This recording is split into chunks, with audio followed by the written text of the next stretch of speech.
آپ نہ اپنے ووٹ کو بکنے دے نہ اپنے ووٹ کو بٹنے دے۔ اس وقت ہمارے ہی درمیان کچھ اس قسم کے لوگ گھوم رہے ہیں جو مسلمانوں سے محبت کا معاملہ کر کے ان کے ووٹ کا سودا کرنے والے ہیں۔ آپ ایسے لوگوں سے ہوشیار رہیں جو آپ کے ووٹ کا سودا کرنے پر تلے ہوئے ہیں۔ اور پیارے آقا نے جو ارشاد فرمایا، الراشی والمرتشی کلاہما فی النار، رشوت لینے والا رشوت دینے والا دونوں کے دونوں جہنم میں چلے جائیں گے۔ اگر آپ نے پیسے لے کر اپنے ووٹ کا سودا کیا، جہنم کی دہکتی ہوئی آگ تمہارا انتظار کر رہی ہے۔ لوگ اس وقت آپ کے ووٹ کو بٹنے اور خریدنے کے لیے کوششیں کر رہے ہیں، اور ان کی سازشیں یہ ہے کسی طریقے سے آپ کا ووٹ ڈیوائیڈ ہو جائے۔ ایسے موقع پر سیکولر طاقتوں کو اہمیت دی جائے، اپنے ووٹ کا غلط استعمال نہ ہونے دے۔ فرقہ پرستوں کے حق میں اگر ہمارا ووٹ جائیں گا، ہم اللہ کی نگاہ میں مجرم ہو جائیں گے۔ اور صاف طور سے سن لیجئے، کوئی بھی ہو وہ شخص جو آزاد امیدواری کا فارم بھر کر مسلمانوں کے ووٹ میں تفرقہ ڈالنا چاہ رہا ہے، وہ انتہائی گھنونا کام کر رہا ہے۔ اور اگر آپ ایسے لوگوں کو سپورٹ کر رہے ہیں، قیامت کے دن کی جواب دہی کے لیے ہم حاضر ہو جائے۔ اپنے ووٹ کو نہ بٹنے دے، نہ بکنے دے، اور نہ ہی اس کا کھلواڑ ہونے دے، نہ رشوت لے اور نہ رشوت دینے والوں کو اپنے دروازے پر آنے دے۔ جانور کا ایک بچہ 5-7 ہزار روپے، 10 ہزار روپے میں، ایک بکرا 15 سے 20 ہزار روپے میں خریدا جا سکتا ہے۔ افسوس کی بات یہ ہے کہ ایک انسان کا ووٹ اس قدر ہلکا ہو گیا کہ ہزار روپے کے اندر ووٹ بیچ رہے ہیں، اور بیچنے والے بھی گنہگار ہیں، خریدنے والے بھی گنہگار ہیں، اور دونوں کے لیے پیارے آقا نے جہنم کی وعید سنائی ہوئی ہے۔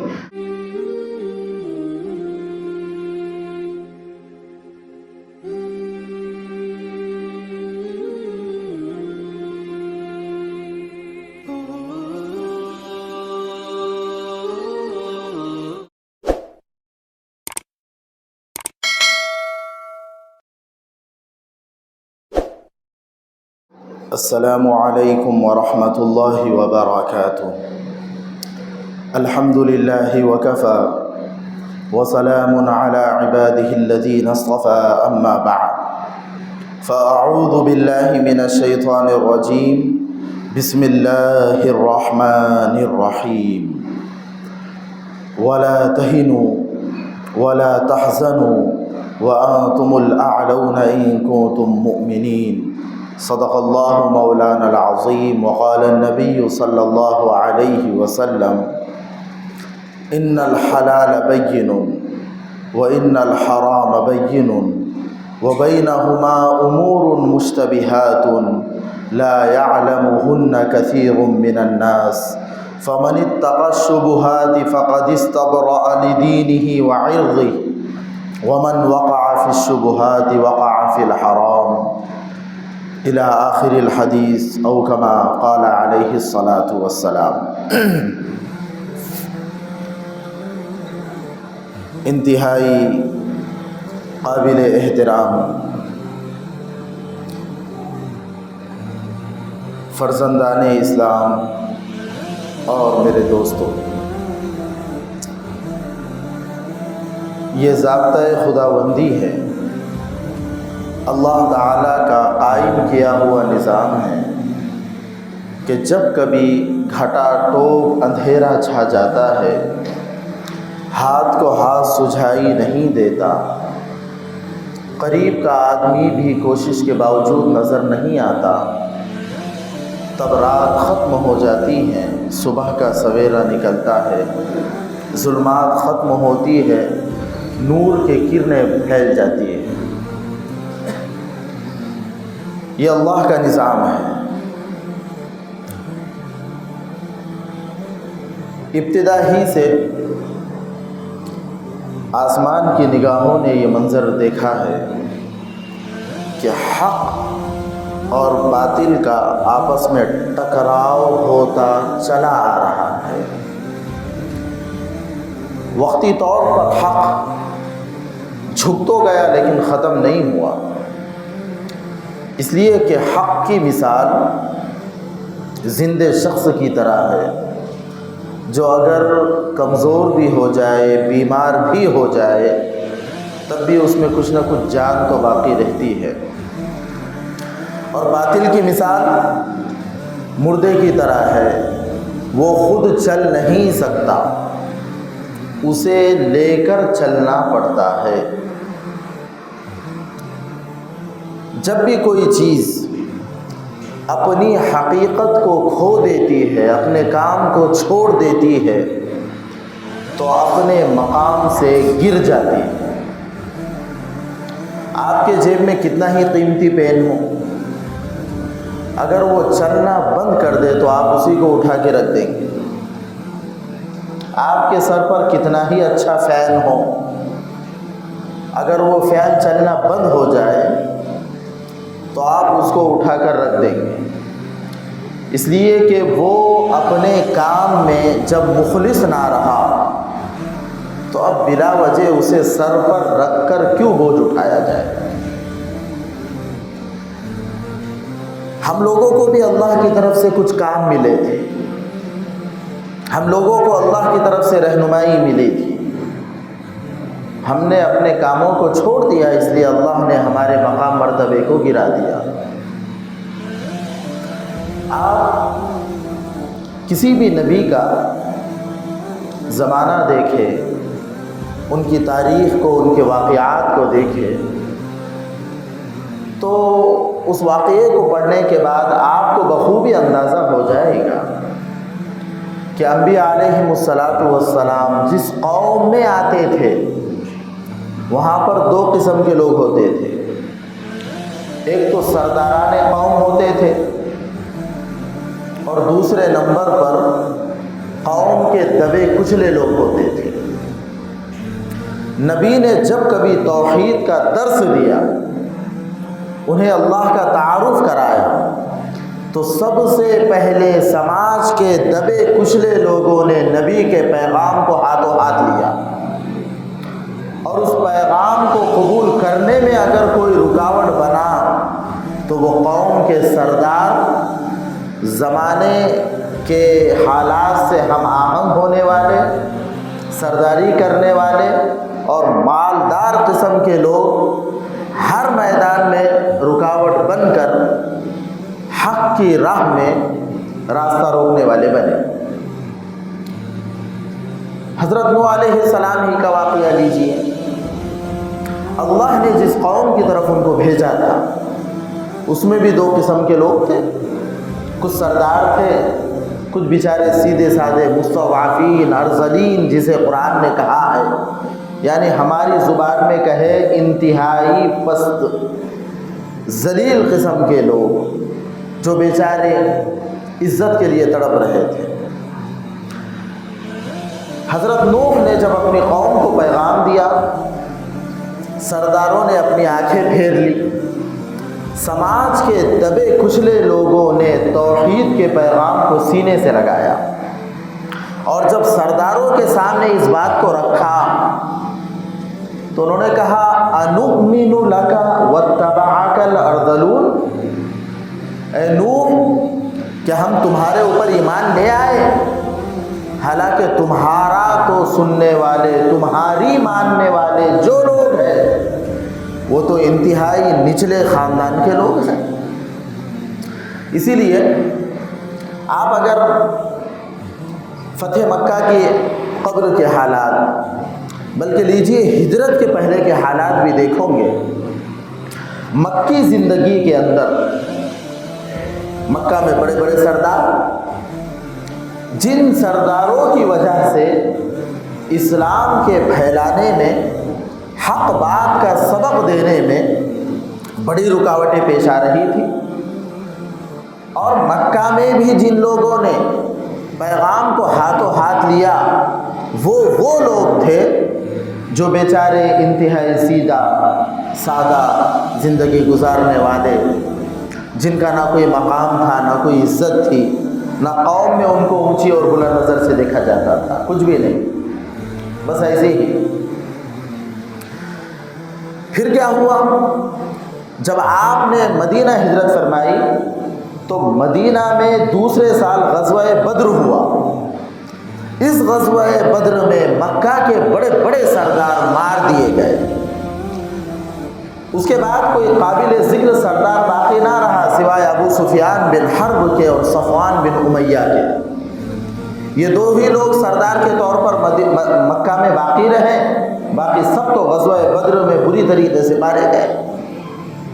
اور مدینہ میں اس لیے اسلام جلدی سے پھیلا کہ وہاں پر سردار آپسی جھگڑوں کی وجہ سے ہجرت سے پہلے ہی تقریباً ختم ہو گئے تھے.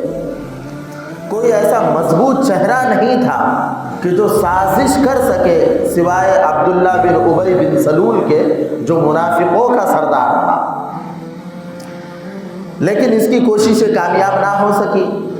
ہزارہا کوشش کے باوجود عبداللہ بن ابی بن سلول نے مدینہ کے لوگوں کو اسلام سے روکنے میں کوئی خاص نمایاں رول پلے نہیں کیا، ادا نہیں کیا. الحمدللہ مدینہ میں اسلام پھیلتا گیا. تو جب کبھی حق بات آتی ہے اس کو قبول کرنے میں سب سے پہلے سماج کے دبے کچلے لوگ آگے بڑھتے ہیں. اور سب سے بڑی رکاوٹ اگر کہیں سے آتی ہے سماج کے اونچے طبقے کے لوگوں کی طرف سے بڑی بڑی رکاوٹیں پیش آتی ہے. ہمارے ملک میں کچھ لوگوں کا نظریہ ایسا ہے کہ ہم برہما اور بھگوان کے سر سے اور ہاتھ سے بنے ہوئے ہیں. یہ چند فیصد لوگ ہیں جن کی سوچ یہ ہے کہ ہر ایک کی سمپتی پر ہمارا حق ہے، ہر ایک کی کل جائیداد ہماری ملکیت ہے، ہم جو چاہے لے سکتے ہیں. اگر ہم کتنا بھی بڑا جرم انجام دے تو ظاہر سی بات ہے ہمارے اوپر کوئی پکڑ دھکڑ نہ ہوگی. اور ایک بڑا سماج کا طبقہ وہ ہے جن کی تعداد تقریباً 65% ہے، 70% سے قریب ہے، جن کے متعلق یہ تصور کیا جاتا ہے کہ ان کی پیدائش پیروں کے ذریعے سے ہوئی ہے. تو جو لوگ اپنے آپ کو سردار کہتے ہیں سالوں سال سے انہوں نے قوم کو اور ایک بڑے لوگ طبقے کو آج تک کے ذلیل سمجھا ہوا ہے. اور وہ یہ سمجھ رہے ہیں کہ انہیں زندگی گزارنے کا کوئی حق نہیں، جسے ہم صاف الفاظ میں کہتے ہیں دلت لوگوں کے متعلق ہمارے ملک کے ایک سماج کا یہ تصور ہے کہ یہ وہ لوگ ہیں جن کا کام ہی ہماری خدمت کرنا، ہمارے یہاں نوکری کرنا اور ذلت کی زندگی گزارنا. اگر آپ چند سالوں پہلے جائیں گے اور آج بھی وہ تصور قائم ہے تو آپ کو معلوم ہوگا کہ ہمارے ملک میں اگر کوئی دلت کسی کے برتن کو ہاتھ لگائے تو پورا پانی پھینکنا پڑتا ہے. اگر کوئی دلت کسی کنویں پر آ کر پانی پیے اس کو سزا دی جاتی تھی. وہ جب راستے سے گزرتا اپنی سواری پر سوار ہو کر کوئی بڑی ذاتی کا شخص سامنے سے آ رہا ہو تو اس کے لیے لازم تھا کہ یہ سواری سے اترے. اس طرح سے ایک تصور قائم تھا، آج بھی یہی قائم ہے. الحمدللہ اسلام اس سے پاک صاف ہے. اسلام میں جو پہلے آیا اس کے لیے پہلی صف میں جگہ ہے. جو پڑھ لکھ کر بڑا بن جائے وہ امامت خطابت کے فرائض انجام دے سکتا ہے. اس کے لیے نہ کوئی خاندان ہونا ضروری ہے، نہ حسب نسب ہونا ضروری ہے. جو کوئی آدمی نماز پڑھا دے صحیح طور پر چاہے کسی بھی برادری سے تعلق رکھے سب کی نماز درست ہو جاتی ہے. کوئی یوں نہیں کہے گا کہ اس نے کیوں پڑھایا، اس کا خاندان کچھ بھی نہیں. اگر بادشاہ وقت بھی تاخیر سے آ رہا ہے اور کوئی غریب آدمی پہلے آ کر پہلی صف میں بیٹھ گیا، بادشاہ وقت کے لیے اس بات کی اجازت نہیں ہے کہ اس غریب کو پیچھے ہٹائے. مسجد میں ایک مساوات کا درس دیا جاتا ہے اور یہ اسلام کی صحیح تصویر ہے جو اسلام ہمیں بتا رہا ہے. کلکم من آدم و آدم من تراب. تم تمام کے تمام ایک ماں باپ کی اولاد ہو اور آدم علیہ السلام تمہارے باپ ہے اور وہ سب سے پہلے انسان ہے اور ان کی پیدائش مٹی سے ہوئی تھی. تم تمام کے تمام مٹی ہو. تم میں کوئی بڑا چھوٹا نہیں، کسی کا مقام مرتبہ نہیں۔ ان اکرمکم عند اللہ اتقاکم، اللہ کی نگاہ میں سب سے اونچا اسی کا مقام ہے، مرتبہ ہے، جس کے دل کے اندر اللہ کا ڈر۔ اگر اللہ کا ڈر نہ ہو، چاہے وہ کسی بھی خاندان سے تعلق رکھے، اس کی حیثیت اللہ کی نگاہ میں ذلیل اور کمتر سے کمتر ہے، کوئی اس کا مقام مرتبہ نہیں ہے۔ تو قوم کے دبے کچلے لوگوں کو انبیاء علیہم السلام نے اپنی محنت کا ٹارگٹ بنایا، انہوں نے اسلام قبول کر لیا۔ اس کے بعد میں الحمدللہ دھیرے دھیرے سرداروں کو بھی توفیق ہوئی۔ یہ طریقہ ہم تمام کے لیے ایک بہت بڑی نصیحت ہے۔ ہم ذرا غور کریں کہ آج سیاسی فائدے کے لیے، اپنی میجورٹی بتانے کے لیے، اپنی تعداد کو لوگوں کے سامنے زیادہ ظاہر کرنے کے لیے سماج کے نچلے اور پسے ہوئے لوگوں کو قریب کیا جا رہا ہے، ایک سیاسی فائدے کے لیے، لیکن حقیقی زندگی میں ان لوگوں کو بھی بیچاروں کو کوئی مقام مرتبہ نہیں دیا گیا۔ کیا ہم مسلمانوں کے لیے اس سے بہتر موقع کیا ہو سکتا کہ ہم لوگ محض انسانیت کی بنیاد پر ہر ایک کی مدد کے لیے، ہر ایک کے ہیلپ کے لیے اور ہر ایک کا ساتھ دینے کے لیے آگے بڑھے، تاکہ اس کے ذریعے سے ذہن کے شکوک اور شبہات ختم ہو، تاکہ اس کے ذریعے سے آپس کی نفرتیں ختم ہو، محبت کا ایک پیغام جائے۔ اور یہ کرنا پڑے گا تبھی جا کر ہم لوگ اس ملک کے اندر صحیح طور پر اپنے پورے حقوق کے ساتھ رہ سکتے۔ ورنہ اگر ہم نے صرف اپنی ذات کا سوچا کہ میری دنیا بنے، بس میرا گھر خوش رہے، ہم سے بڑا خود غرض کوئی نہیں ہو سکتا ہے۔ اگر ہم یہ چاہتے ہیں کہ اس ملک کے اندر امن و امان قائم ہو، خوشحالی ہو، یہاں کے رہنے والوں کو انصاف ملے، یہاں کے رہنے والے عزت کی زندگی گزارے، آپ کی ہماری ہم میں سے ہر فرد بشر کی ذمہ داری ہے کہ سماج کے دبے کچلے لوگوں کو اپنے سینوں سے لگائے۔ الحمدللہ اس سے پہلے کے انتخابات میں جہاں کہیں سماج کے دبے کچلے لوگوں کو سینے سے لگایا گیا، اچھی خاصی کامیابی حاصل ہوئی۔ اور اب وقت کا ایک تقاضا ہے، ضرورت ہے، آپ مسلمان ہیں، آپ کی ذمہ داری ہے اپنے اخلاق کے ذریعے، اپنے کردار کے ذریعے، اپنی انفرادی، اپنی اجتماعی زندگی کے ذریعے سے اوروں کو محبت کا پیغام دے۔ آپ کی تاریخ بڑی روشن رہی ہے، آپ کوئی ایسے ہی نہیں کہ جن کا ماضی گمنام ہو، پتہ نہیں کہاں سے آئے کیا آئے۔ آپ کی تاریخ روشن ہے، آپ کا مقام مرتبہ بہت اونچا ہے، آپ کو اپنے آپ کو سمجھنا پڑے گا۔ اس لیے مشہور ہے من عرف نفسہ عرف ربہ، جس شخص نے اپنی ذات کو پہچان لیا اس نے اللہ کو پہچان لیا۔ اگر آپ اپنے آپ کو پہچانو گے آپ ہو کون، تو یقیناً اللہ تک پہنچنا بڑا آسان ہو جائے گا۔ ہماری تاریخ رہی ہے، ہمارا مقام مرتبہ رہا ہے، ہماری ہسٹری رہی ہے کہ ہم نے جب اپنے کام کو، اپنے مشن کو، اپنے مقام کو سمجھا، اللہ کی طرف سے مددیں ہوئی، ایک محبت کا پیغام قائم ہوا۔ چند واقعات آپ اس ضمن میں سن لیجئے۔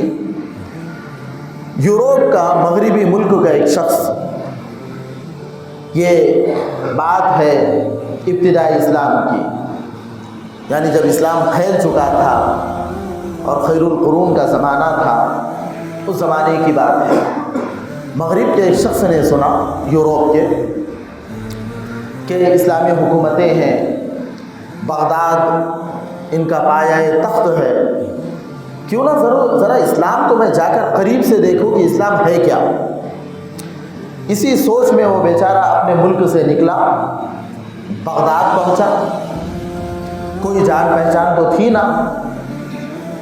ایک ہوٹل میں کھانے کے لیے چلا گیا۔ اس زمانے میں جو بھی سرائے خانے وغیرہ ہوا کرتے تھے، وہاں جا کر اس نے کھانا آرڈر کیا، کھانا کھایا۔ اس کے سامنے ایک شخص بیٹھا ہوا تھا جو کھانے کے دوران اس کو بار بار دیکھ رہا تھا۔ وہ پریشان بھی تھا کہ نہ جانے یہ آدمی مجھے کیوں ایسا دیکھ رہا ہے، کہیں ایسا تو نہیں اس کے ذہن میں میرے متعلق کوئی غلط خیال آیا ہو۔ اب کیا ہوا، اسی سوچ میں تھا، کھانا ختم ہوا، وہ سامنے والا بندہ کھا کر چلا گیا۔ جب یہ بل پے کرنے کے لیے وہاں پہنچا، کہا کتنا پیسہ ہوا؟ سامنے والے نے کہا کہ تمہارا بل تو آدھا ہو چکا ہے۔ اس نے کہا کہ وہ کس نے دیا؟ جواب دیا آپ کے سامنے جو شخص بیٹھا ہوا تھا اسی نے آپ کا بل ادا کر دیا۔ پوچھا وہ تو نہ جان نہ پہچان کچھ بھی نہیں، کس وجہ سے میرا انہوں نے بل ادا کر دیا؟ تو اس بندے نے جواب دیا کہ اس نے جب دیکھا تو تم اجنبی نظر آئے، وہ سمجھ گیا کہ یہ کوئی مسافر ہے اور مسافروں کی خدمت ہماری ذمہ داری ہے، اس نے بل ادا کر دیا۔ کہا چلو کوئی بات نہیں، اب کیا کرتے ہیں؟ دسترخوان پر تو کوئی بھی دوستی نبھا ہی لیتا ہے، ذرا بازار کا رخ کرتے۔ اب یہ بندہ بازار گیا، وہاں جانے کے بعد چند چیزیں اسے چاہیے تھی، وہاں پر پہنچا اور پوری لسٹ دکاندار کے ہاتھ میں دے دی۔ کہا کہ بھائی ذرا مجھے یہ سامان چاہیے، تم دیجیے۔ آنے والا عیسائی ہے، کوئی مسلمان نہیں ہے، دکان مسلمان کی ہے۔ کیا ہوتے تھے ان کے اخلاق، کیا ہوتے تھے ان کے کردار، ذرا آپ اندازہ لگائیے۔ اس نے جب چٹھی کو دیکھا، پرچی کو دیکھا تو کہا کہ بھائی صاحب آپ ایک کام کریں، وہ سامنے والی جو دکان ہے اس سے جا کر یہ سودا خرید۔ آنے والے مسافر نے کہا کیوں آپ کے پاس نہیں ہے؟ جواب دیا میرے پاس سب چیزیں ہیں، لیکن میں دیکھ رہا ہوں آج مجھے جس مال کی اور جتنے پیسوں کی ضرورت تھی اس کا انتظام ہو چکا ہے۔ وہ سامنے والا جو بھائی بیٹھا ہوا ہے اس کے پاس میں کوئی گراہک نہیں آیا، اب وہ جب گھر پر جائے گا تو کم سے کم اتنا تو ہو اس کے پاس کہ اپنے گھر والوں کو کچھ جواب دے سکے۔ میں دیکھ رہا ہوں کافی دیر سے خالی ہاتھ لیے وہ بیٹھا ہے۔ اب یہ اللہ کا بندہ وہاں پر گیا، اس سے پورا سامان خریدا اور اٹھا کر اس دکاندار کے پاس آیا اور پھر کہا کہ بھائی صاحب کیا ہوا، کوئی سامان ایسا رہا جو نہ ملا ہو؟ جواب دیا سب کچھ تو مل گیا، ایک چیز نہ مل سکی۔ پوچھا وہ کیا ہے؟ جواب دیا کہ مجھے ذرا یہ بتائیے اتنے اعلیٰ اخلاق تم کہاں سے لے کر آئے ہیں؟ مجھے ہر چیز مل گئی، ذرا مجھے ایمان تمہاری دکان سے خریدنا ہے۔ آئیے ہاتھ بڑھائیے، میں تمہارے ہاتھ پر ہاتھ رکھ کر کلمہ شہادت پڑھ کر مسلمان ہونا چاہتا ہوں۔ تھوڑی دیر کے معاملے نے الحمدللہ ایک بندے کے دل میں ایسی محبت ڈالی کہ اس نے اپنا سابقہ مذہب خیر بات کہہ کر دین حق کو قبول کر لیا۔ اس ملک میں ہم جہاں زندگی گزار رہے ہیں ہمارے لیے یہ بہت بڑی چیز ہے کہ یہاں کے دبے کچلے سماج کے لوگوں کے ساتھ ہم محبت سے پیش آئیں، ان کے سامنے دعوت کا پیغام رکھے، انہیں حقیقت سے متعارف کروائے۔ کوئی بیمار ہے اس کے عیادت کے لیے دوڑے، کوئی پریشان حال ہے اس کی پریشانی میں آگے بڑھ کر مدد کرے۔ اگر ہمارے ذاتی ادارے ہیں اور ہمارے بس میں یہ بات ہو سکتی ہے کہ ہم ان لوگوں کو اپنے یہاں پر تعلیم دلوا سکے تو ہم اس کی بھی کوشش کریں کہ سماج کے دبے کچلے لوگوں کو اپنے یہاں پر داخلہ دلوا کر ان کی بہترین تعلیم اور تربیت کا انتظام کرے۔ یاد رہے مصیبت میں دیا ہوا پانی کا ایک گلاس بھی انسان کو یاد رہتا ہے۔ آج ہمارے ملک کی اکثریت جس ماحول سے جوجھ رہی ہے، ہم مسلمانوں کی اس کے اندر بہت بڑی ذمہ داری ہے۔ بعض لوگ کہتے ہیں کہ سب یکجہتی کا اور سب کی خدمت کرنے کا ٹھیکہ کہ ہم لوگوں نے ہی لے رکھا ہے، انہوں نے بھی کچھ کرنا چاہیے۔ تو اس کا جواب یہی ہے بھائی، آپ کے پاس ایمان کی روشنی ہے، آپ کے پاس ہدایت کا نور ہے، آپ کے پاس قرآن ہے، آپ کے پاس حدیث ہے، اپنے نبی کی پیاری اور مبارک زندگی ہے، روشنی آپ کے پاس ہے۔ جس کے پاس روشنی ہوگی وہی دوسروں کو راستہ دکھائے گا، جس کے پاس روشنی نہ ہو وہ بھلا کیا دوسروں کو راستہ دکھا سکتا ہے؟ ملک کے حالات کروٹ لینے کو ہے، اب پہلے جیسا زمانہ نہیں رہا، لوگ حقیقت سے متعارف ہو چکے ہیں اور بڑی اکثریت بہت سارے لوگ ہیں جو حقیقت کو سمجھ کر اس کو اپنانا چاہتے ہیں، مگر افسوس کہ جو اوروں کو جگانے کے لیے آیا تھا وہی سو رہا ہے۔ جو دوسروں کو حق بات کا پیغام سنانے آیا تھا آج وہی خود بے فکری سے سو رہا ہے، تو پیغام کی امید کس سے رکھی جائے گی؟ ہم تو آئے تھے اوروں کو جگانے کے لیے، ہم تو آئے تھے اوروں کو صحیح پیغام سنانے کے لیے، دین الہی سے ہم آہنگ کرنے کے لیے، مگر افسوس کہ جس دور پہ نازا تھی دنیا اب ہم وہ زمانہ بھول گئے، غیروں کی کہانی یاد رہی، ہم اپنا فسانہ بھول گئے۔ تکبیر تو اب بھی ہوتی ہے مسجد کی فضا میں اے انور جس ضرب سے دل ہل جاتے تھے وہ ضرب لگانا بھول گئے، منہ دیکھ لیا آئینے میں پر داغ نہ دیکھا سینے میں، جی ایسا لگایا جینے میں مرنے کو مسلمان بھول گئے۔ دنیا اس قدر ہمارے ذہن و دماغ پر حاوی اور غالب رہی کہ ہم لوگ تو بھول گئے کہ مر کر اللہ کے سامنے ہم کو جواب دینا ہے۔ الیکشن اور انتخابات کے موقع پر بارہا انسان کو اپنی کیفیت کو ٹٹولنا چاہیے، کیا کوئی ایسا کام تو نہیں کر رہا ہے کہ مر کے اللہ کو کیا جواب دے گا؟ ہمارے لیے تو آخرت کا تصور ہی سب کچھ، دنیا تو کسی اور کے لیے ہوگی، ہمارے لیے تو آخرت ہے۔ ان الدنیا خلقت لکم وانکم خلقتم للآخرہ، دنیا تمہارے لیے پیدا کی گئی ہے اور تم آخرت کے لیے پیدا کیے گئے ہو۔ یہاں کا قیام عارضی ہے، یہاں کا قیام وقتی ہے، ہر شخص کو فنا ہونا ہے، ہر عزیز کو ذلیل ہونا ہے، ہر چلتے پھرتے کو لیٹنا ہے۔ آج جو ہست ہے وہ کل نیست ہو جائے گا، آج جو چل رہا ہے کل وہ لیٹ جائے گا، آج جو اوروں کا سہارا بنا ہوا ہے کل کسی اور کا سہارا اس کو چاہیے۔ ایسی صورتحال پیش آئے گی، ہم کس ہستی پر اپنے فخر کر رہے ہیں؟ بھائیوں، ذرا ملکی سطح پر اپنے ذہن و دماغ کو کھولے، اپنی ذاتی اغراض کے لیے اپنے ضمیر کا سودا نہ کرے۔ آپ اپنے مقام کو، اپنے مرتبے کو سمجھے۔ 3 سے 4 ہفتے ہوئے بارہا اسی عنوان کو، اسی مضمون کو، اسی پیغام کو آپ تک کے پہنچایا جا رہا ہے۔ آپ اپنی ذمہ داریوں کو سمجھے کہ اس ملک میں رہنے کی وجہ سے آپ پر کیا ذمہ داری لازم ہے۔ اگر ہم نے اپنا حق پورا نہیں کیا، اللہ کی طرف سے جو ذمہ داری ہمیں ملی تھی ہم نے ادا نہیں کی، تو یاد رہے قیامت کے دن اللہ ضرور پوچھے گا، الا کلکم راع وکلکم مسئول عن رعیتہ۔ سن لو، تم میں سے ہر شخص نگہبان ہے، ہر شخص نگران ہے، اور ہر نگران سے اس کی ذمہ داری کے بارے میں قیامت کے دن پوچھا جائے گا۔ اللہ پوچھے گا، تمہیں ہدایت کا نور ملا تھا، تمہیں ایمان کی روشنی ملی تھی، تم نے اپنے ذریعے سے اوروں کو کیا فائدہ پہنچایا؟ تمہیں عقل، خرد، بصیرت، سمجھداری کچھ ملی تھی، تم نے اس کے ذریعے سے کتنوں کو فائدہ پہنچایا؟ کیا تم اپنی ہی دنیا آباد کرنے میں لگے تھے؟ کیا تمہیں صرف اپنے ہی بیوی اور بچوں کا خیال ستا رہا تھا؟ کیا اپنی ہی ترقی تمہارے پیش نظر تھی؟ بتاؤ تو صحیح، تمہیں اللہ نے جو نعمتیں دی ہوئی ہے تم نے اس کا حق کیا ادا کیا؟ ثم لتسألن یومئذ عن النعیم، یقیناً قیامت کے دن ضرور بالضرور نعمتوں کے بارے میں تم سے پوچھا جائے گا۔ اللہ نے جو نعمتیں تمہیں دی ہے، سمجھ دی ہے، شعور دیا ہے، عقل، فہم، فراست سے تم کو نوازا ہے، تم نے اس کے ذریعے سے اس ملک میں رہتے ہوئے اوروں کو کیا فائدہ پہنچایا؟ قیامت کے دن اللہ تم سے پوچھے گا۔ مسلمان خود اپنے لیے زندگی نہیں گزارتا، اپنی صرف سوچ لینا یہ انتہائی درجے کی خود غرضی ہے، اور مسلمان کبھی خود غرض ہو نہیں سکتا۔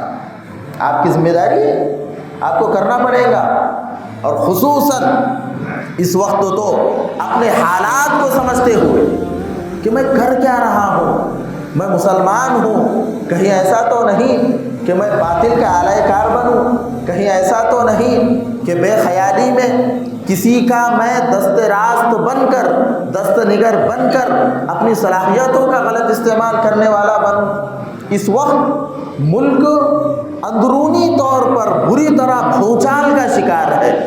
جو ماہرین ہیں وہ حالات کو دیکھ رہے ہیں اور سمجھ رہے ہیں کہ صورتحال پہلے سے ابتر ہو چکی ہے، صورتحال انتہائی خراب ہو چکی ہے، اسے بہتر بنانے کی ذمہ داری آپ میں سے ہر بندے کی ہے۔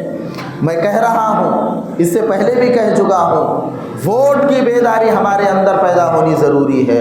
مسلمانوں کی الحمدللہ اکثریت اس مرتبہ جاگ چکی ہے، ووٹ کو سمجھ کر اور اس کی اہمیت کو پیش نظر رکھ کر الحمدللہ اطراف سے جو خبریں آ رہی ہے، مبارکبادی کے قابل ہے وہ لوگ جنہوں نے ووٹ کے دن اپنے آپ کو پولنگ بوتھ تک صرف پہنچایا ہی نہیں بلکہ اوروں کا سہارا بن کر، اوروں کو سہارا دینے کے لیے، اوروں کی رہنمائی کرنے کے لیے وہ وہاں تک کے پہنچے، اور الحمدللہ ایک کامیاب ترین ووٹنگ ابھی مختلف علاقوں میں ہمارے ملک کے ہو رہی ہے، اللہ کا فضل ہے۔ اب ہمارے علاقے میں جب ووٹنگ کا معاملہ ہو تو اس تعلق سے ہمارے اندر کیا بیداری ہو، اس لیے بھی ذرا غور و فکر کے ساتھ توجہ دینے کی ضرورت ہے۔ یاد رہے بھائی، ہم لوگ جس جمہوریت میں رہ رہے ہیں یہاں پر ووٹ تولے نہیں بلکہ گنے جاتے ہیں۔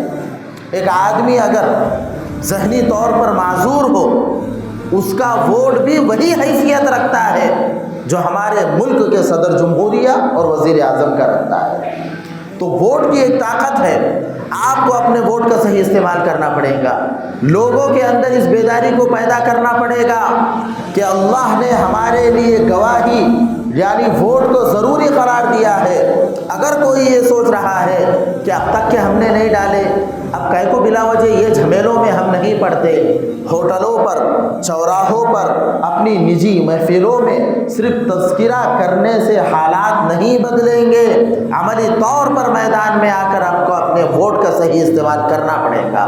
جس وقت آپ ووٹ کا بٹن دبائیں گے اس وقت آپ کو اپنے ضمیر کو ٹٹولنا پڑے گا کہ کہیں ایسا نہ ہو کہ میں اپنے ووٹ کا غلط استعمال کر کے اللہ کی نگاہ میں مجرم نہ ہو جاؤں۔ بھائیو، اللہ کے سامنے کھڑے ہونا ہے، پوری زندگی کا حساب کتاب دینا ہے۔ اما عائشہ فرماتی ہے کہ جس شخص کا حساب کتاب دیا جائے گا وہ اپنے آپ کے متعلق یہ تصور کر لے گا کہ میں تو ہلاک ہو گیا، برباد ہو گیا۔ اس دن کے حساب سے بچنے کے لیے آپ کو اپنی رائے کا صحیح استعمال کرنا پڑے گا۔ اس سے پہلے بھی عرض کیا تھا، آج بھی کہہ رہا ہوں، 2 دن پہلے بھی اپنے سوشل میڈیا اکاؤنٹ کے ذریعے سے میں نے آپ تک کے اس پیغام کو پہنچایا۔ آج آپ کے روبرو ہو کر اس پیغام کو میں پہنچا رہا ہوں۔ ووٹ گواہی ہے اور قرآن کا حکم ہے وَلَا تَكْتُمُوا الشَّهَادَةَ، گواہی کو مت چھپاؤ، وَمَن يَكْتُمْهَا فَإِنَّهُ آثِمٌ قَلْبُهُ، جو آدمی گواہی کو چھپائے گا اس کا دل گنہگار ہو جائے گا۔ اب جب قرآن نے اس کو گواہی قرار دیا ہے تو سن لے، جھوٹی گواہی کبیرہ گناہ ہے۔ اگر آپ اپنے ووٹ کا غلط استعمال کر رہے ہیں آپ کبیرہ گناہ کے مرتکب ہو رہے ہیں۔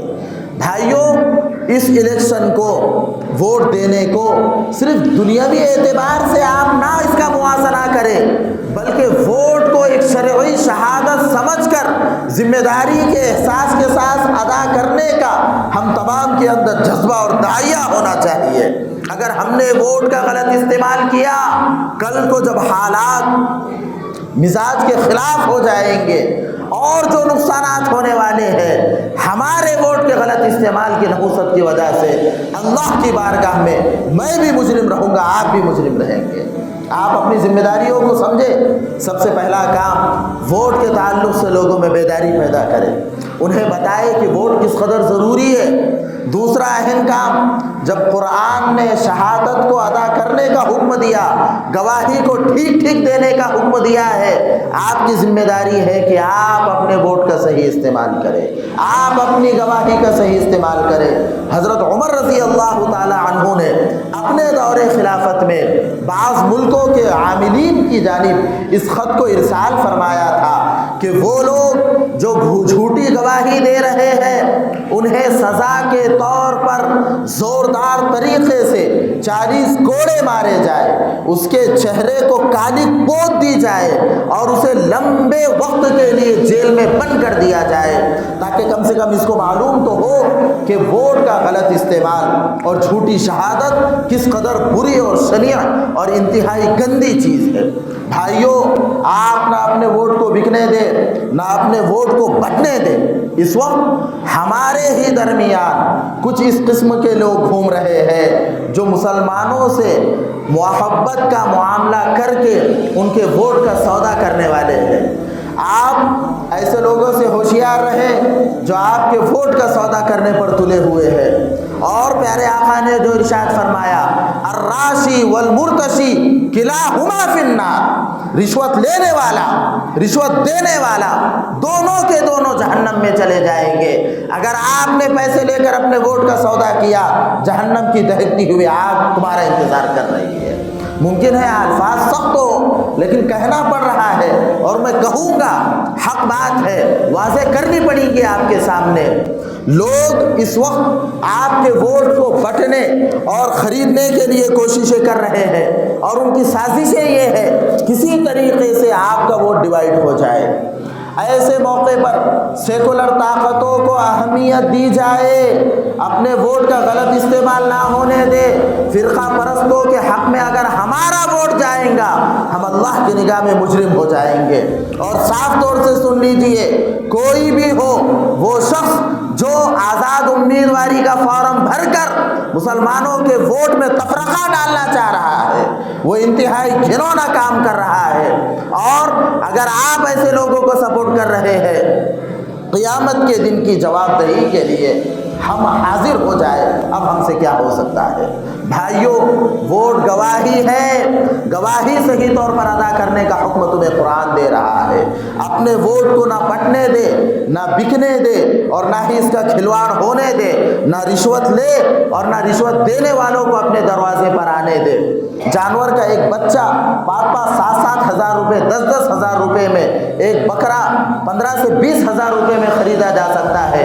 افسوس کی بات یہ ہے کہ ایک انسان کا ووٹ اس قدر ہلکا ہو گیا کہ ہزار روپے کے اندر ووٹ بیچ رہے ہیں، اور بیچنے والے بھی گنہگار ہیں، خریدنے والے بھی گنہگار ہیں، اور دونوں کے لیے پیارے آقا نے جہنم کی وعید سنائی ہوئی ہے۔ ہم اپنے ووٹ کو نہ بٹنے دے، نہ بکنے دے، نہ اس کا غلط استعمال ہونے دے۔ سیکولر طاقتوں کو اپنا ووٹ دے کر پورے ہوش و حواس کے ساتھ آپ ان کو آگے بڑھائیں۔ کس کو دینا، کس کو نہیں دینا، ہمارا بیان اتنا سستا نہیں ہے کہ میں یہاں بیٹھ کے کسی کا پرچار کروں۔ نہ میں سیاسی آدمی ہوں، نہ مجھے اس سے کوئی لینا دینا ہے۔ الحمدللہ میرے اللہ نے ایک ذمہ داری دی ہے، مجھے ڈر ہے اس بات کا، قیامت کے دن جب اللہ مجھے پوچھیں گا تمہیں ہم نے کہنے کا موقع دیا تھا، لوگوں کے اندر تم نے کیا بیداری پیدا کی، تو مجھے اس بات کا ایک صدمہ ہے کہ کہیں ایسا نہ ہو جاؤ کہ میری زبان اللہ کے سامنے لڑ کھڑا۔ بھائیوں، میں آپ سے درخواست کرتا ہوں کہ آپ اپنے اوپر رحم کریں، ہوش کے ناخن لے۔ کب تک کہ بدحواسی کی غفلت کی زندگی، اوروں کے اعلی کار بن کر ہم لوگ زندگی گزارنے کے لیے آئے ہیں؟ آپ کنگ میکر ہو، آپ بادشاہ گر ہو، آپ کے ذریعے سے حکومتیں پلٹ سکتی ہے۔ آپ اگر مختلف اکائیوں سے مل کر اس الیکشن کو صحیح رخ دینا چاہے، بہت کچھ کام ہو سکتا ہے۔ آپ کو معلوم ہے، ابھی حالیہ رپورٹ ہے، پورے ملک کا جاٹ سماج بیدار ہو چکا ہے، ان کے اندر ایک بیداری پیدا ہو چکی ہے۔ یو پی کے علاقوں میں ٹھاکر لوگ بڑی بڑی پنچایتیں لے رہے ہیں، اور ایک پنچایت میں 1.5 لاکھ لوگ شریک ہو رہے ہیں، اور اس بات کی قسم کھا رہے ہیں کہ فرقہ پرست طاقتوں کو ہرگز ہم اقتدار پر آنے نہیں دیں گے۔ یہ لفظ میں کہہ رہا ہوں، فرقہ پرست۔ اب جس کو جو سمجھنا ہے سمجھے، ہم نے ہر ایک کی ذہن سازی کی ذمہ داری نہیں لی ہوئی ہے۔ آپ ذرا اس بات کو تو سوچیں کہ اگر غلط کو غلط کہنے پر بھی غلط ہمیں لگ رہا ہے، تو ہمارے غلط ہونے میں کیا شک ہو سکتا ہے؟ حق بات ہے، کہی جائے گی، کسی اچھی لگے کسی بری لگے، ہمیں کچھ نہیں ہے۔ اچھا کسی کو لگ رہا ہے، اس کا بیدار ابھی بھی ضمیر ہے، اور اگر کسی کو بری لگ رہی ہے تو وہ اپنا علاج خود کرائے، اس لیے کہ جب اللہ دلوں پر مہر لگا دیتا ہے تو حق بات بھی بری لگنی شروع ہو جاتی ہے۔ لہم اعین لا یبصرون بہا، ان کو آنکھیں ہیں لیکن وہ دیکھ نہیں سکتے ہیں۔ ولہم آذان لا یسمعون بہا، کان دیے ہوئے ہیں لیکن حق بات کانوں میں نہیں پڑتی ہے۔ لہم قلوب لا یفقہون بہا، اللہ نے انہیں دل دیا ہوا ہے لیکن حقیقت کو قبول کرنے کا مزاج اور ماحول اب تک بھی نہیں بنا ہوا ہے۔ مسلمانوں، آپ اپنے مقام اور مرتبے کو سمجھو، آپ ہو کون؟ آپ کے ذریعے سے قوموں کی تاریخ لکھی جائیں گی۔ آپ کنگ میکر ہو، دوسروں کے اعلی کار نہ بنے, اپنے ووٹ کا غلط استعمال نہ ہونے دے, اپنے ووٹ کو بکنے اور بٹنے نہ دے. اور جو لوگ آپ کے درمیان تفرقہ پیدا کر رہے ہیں, صاف طور سے کہہ دے ہمیں اللہ کے سامنے کھڑے ہونے کا ڈر ہے, ہم نہ اپنے ووٹ کا سودا کریں گے نہ سودا ہونے دیں گے. آپ کے لیے ووٹ اللہ کی طرف سے ایک بہت بڑی نعمت ہے, اس کا صحیح استعمال کر کے آپ اپنے آپ کو مضبوط کریں, ماحول میں محبت کا پیغام پہنچائے, تمام اتحاد اتفاق کے سے رہے, ہر ایک کی مدد کے لیے آگے بڑھے, آگے بڑھ کر دوسروں کا ہاتھ سنبھالنے کا مزاج اور ماحول اپنے اندر پیدا کرے, لوگوں کی غمخواری, لوگوں کی ہمدردی اپنے اندر پیدا کرے, خود غرضی سے اپنے آپ کو بچائے. اور ووٹ دوبارہ کہہ رہا ہوں, 5ویں 6ٹھی مرتبہ کہہ رہا ہوں, امانت ہے. ان اللہ یأمرکم ان تؤدوا الامانات الی اہلھا, اللہ تمہیں حکم دے رہا ہے کہ تم امانت کو صحیح طور پر ادا کرو. اگر ہم نے امانت کو صحیح طور پر ادا کیا, قیامت کے دن اللہ کے سامنے ہم سرخرو رہیں گے, خوش رہیں گے. اور اگر ہم نے اپنی امانت کو غلط طریقے پر استعمال کیا, اللہ کے سامنے جواب دینا پڑے گا, اور اس وقت کی تباہی, بربادی اور ہلاکت سے ہمیں کوئی نہیں بچا سکتا ہے.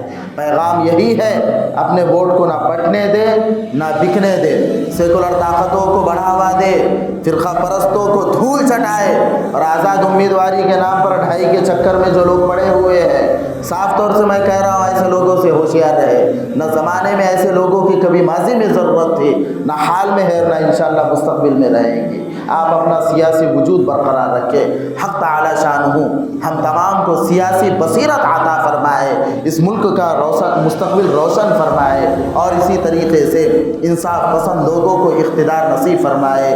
ای دعا ازمن و جملہ جہاں آمین. بعد وآخر دعوانا الحمد للہ رب العالمین.